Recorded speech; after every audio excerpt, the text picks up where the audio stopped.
안녕하세요. 안녕하세요. 여기는 꿈 다시 보기 채널입니다. 오늘은 왕자의 게임의 한 장면을 꿈처럼 상징과 은유로 읽어보는 시간입니다. 오늘은 시즌2의 6화 위기에 처한 산사를 하운드가 구해주는 장면을 다뤄보겠습니다. 저희의 상상에서 이야기를 펼쳐보겠습니다. 산사의 입장에서 하운드는 산사의 아니무스로 바라볼 수 있습니다. 하운드는 산사의 삶에서 중요한 이정표 역할을 하는 것입니다. 산사와 하운드는 겉모습부터 아주 대조적이죠. 산사는 온실 속의 화초로 살아가는 삶에 대해 아무런 불평이 없었고 오히려 자부심이 컸던 것 같습니다. 자신에게 주어지는 보호와 보살핌을 당연시 여겼고 영원히 지속될 것으로 믿었죠. 산사는 킹스 랜딩으로 오기 전까지 상처와 결핍에 대해 아는 바가 거의 없었습니다. 즉슨 자신에 대해 아는 바가 없었다는 뜻입니다. 반면 하운드는 깊은 상처를 안고 살아가는 인물이죠. 하운드는 어린 시절 형으로부터 불 속에 처박혔던 트라우마를 가지고 있고 따라서 하운드의 내면에서 불은 악이며 분노 그 자체입니다. 불길을 온기나 열정으로 경험해보지 못한 것이죠. 자신에게 돌이킬 수도 회복할 수도 없는 깊은 상처와 고통을 준 대상은 자신의 친형이었습니다. 가족을 안전한 보호초로 경험하지 못한 이의 내면은 황량하고 공허하기 그지없습니다. 그러나 하운드는 트라우마로 인해 강인해진 인물이기도 합니다. 현재 하운드는 형과 대적할 수 있을 정도로 강해진 상태에 있으니까요.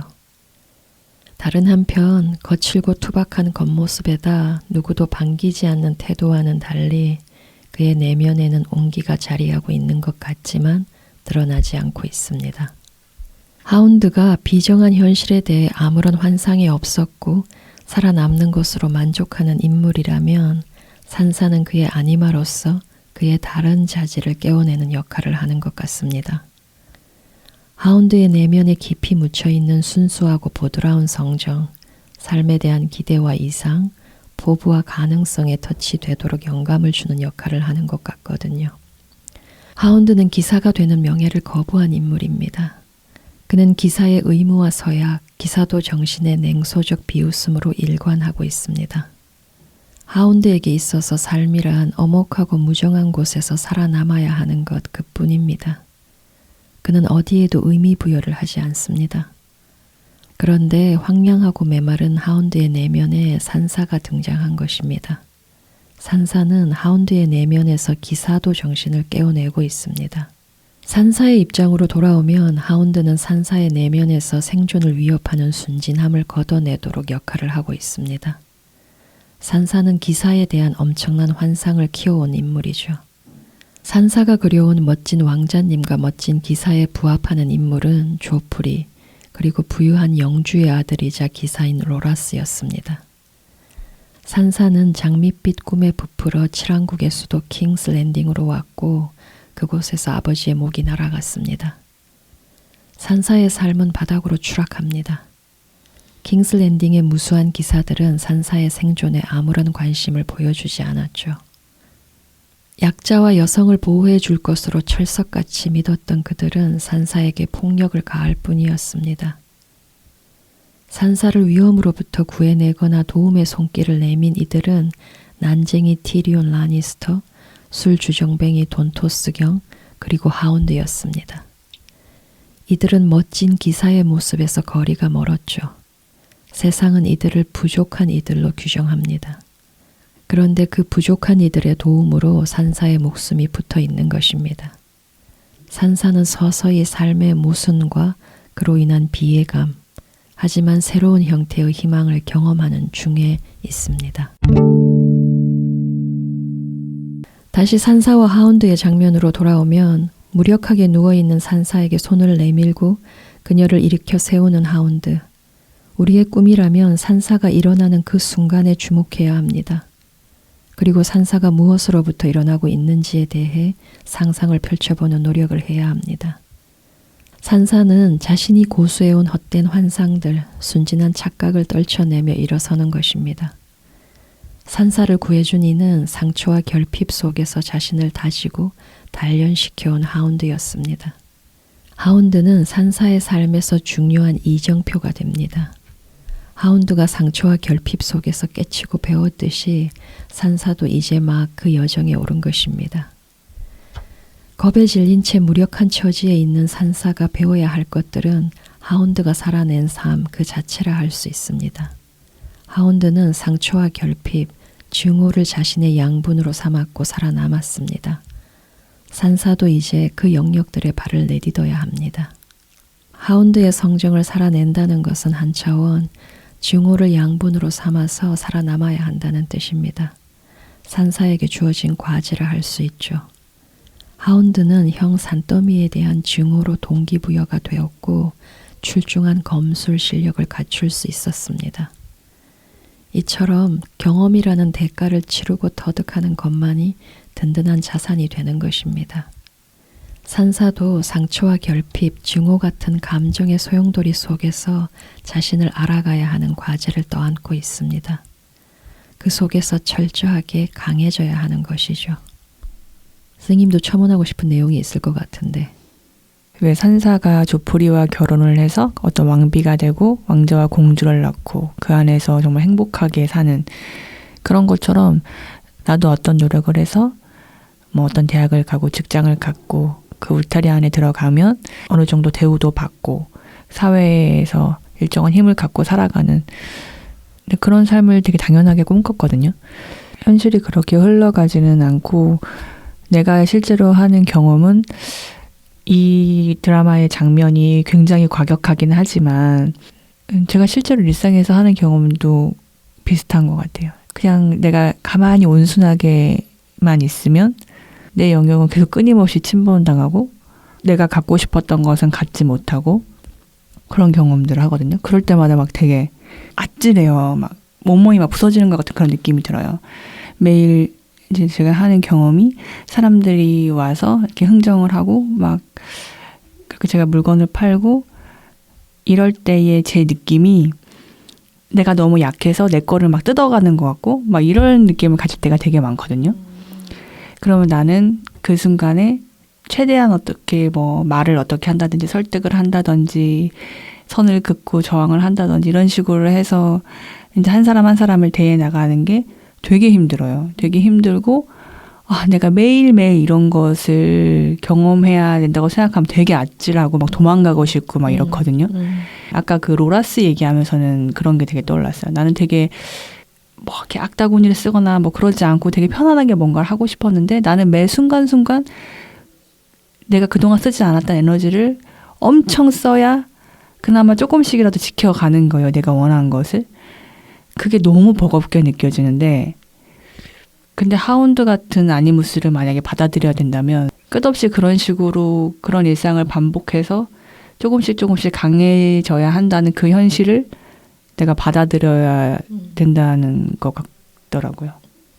왜 산사도 그 일이 되게 운 안 좋은 해프닝처럼 큰 어떤 사고처럼 자신이 절대 겪지 않아도 되고 그러지 말았어야 되는데 겪은 일이라고 생각할 수 있잖아요. 근데 그걸 저한테도 가져오면 나도 지금 이 상황이 나는 절대 겪지 않았어도 될 상황인데 사고처럼 겪었고 난 이걸 빨리 빠져나가고 싶고 난 지금 그렇게 생각하고 있는데 그게 아니라 이 상황에서 내가 이걸 받아들여서 조금씩 강해져야 한다.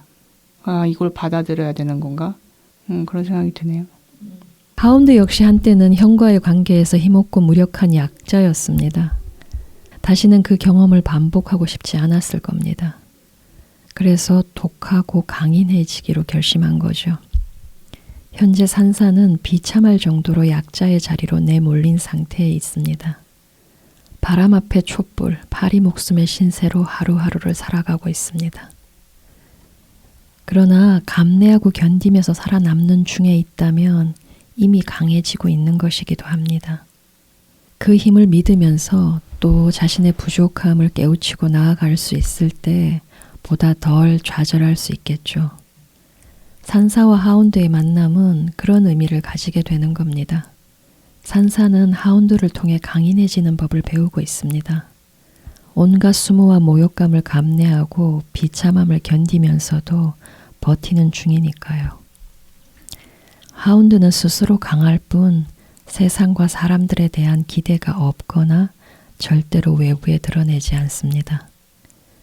세상과 사람들의 인정의 털끝만큼도 연연하지 않았죠. 산사 역시 굴욕감, 모욕감, 비참함을 곱씹으며 세상에 대해 초연한 자세를 갖춰가게 될 것입니다. 마지막으로 얼굴, 페르소나의 측면을 거론해 보겠습니다. 얼굴은 페르소나, 즉 사회적 가면입니다. 적절하면서도 근사한 가면에 대한 열망은 모두의 바람이죠. 결핍과 부족함은 외부에 드러나지 않도록 세상에 내보이고 싶은 것들만 공개될 수 있도록 페르소나가 주도하는 것입니다. 하운드 얼굴의 반을 뒤덮은 화상의 흉터는 가면으로서는 치명적인 약점이라 하겠습니다. 가면으로서 잘 기능하자면 자그마한 흠결이나 상처조차 용납하기 힘듭니다. 하운드의 가면은 세상의 호의나 호감을 얻어내지 못하죠. 그러나 잃는 것이 있으면 반드시 얻는 것이 있는 법입니다. 또 결핍과 부족함은 진정한 힘, 강인함이 자라나는 근거가 되는 것입니다. 흉한 가면이 지닌 약점은 하운드로 하여금 자신의 힘을 확인하고 검술 실력에 매진하도록 몰아갔을 것입니다. 하운드는 오로지 자신의 힘을 믿을 뿐입니다. 세상이 던지는 시선에 무디어지고 아랑곳하지 않는 법을 터득한 지도 오래되었죠. 하운드는 누구에게나 위협적인 인물이 됨으로써 세상으로부터 자신을 지켜내는 데 성공했다는 뜻입니다. 그리고 세상과 팽팽한 거리를 유지하는 중이죠. 요지는 하운드는 살아남았고 세상도 하운드의 방식에 적응한 것 같습니다. 하운드의 방식을 인정한다는 뜻입니다. 대영주의 딸로 태어난 산사는 세상과 자신의 미래에 대해 장밋빛 기대와 전망들로 잔뜩 부풀어 있는 상태였습니다. 그러나 그 풍선은 한순간에 터져버렸고 그 안을 메웠던 근거 없는 기대와 전망들은 애시당초 존재하지도 않았던 듯이 말끔하게 사라져버렸죠. 외부의 사랑과 찬사를 바라며 그 기대에 부응하고자 멋진 가면의 열성을 쏟아온 산사. 그녀는 자신에 대해 아는 바가 거의 없었습니다. 그녀의 진정한 힘과 능력은 현재까지 그저 가능성과 잠재력으로 존재하고 있을 뿐입니다.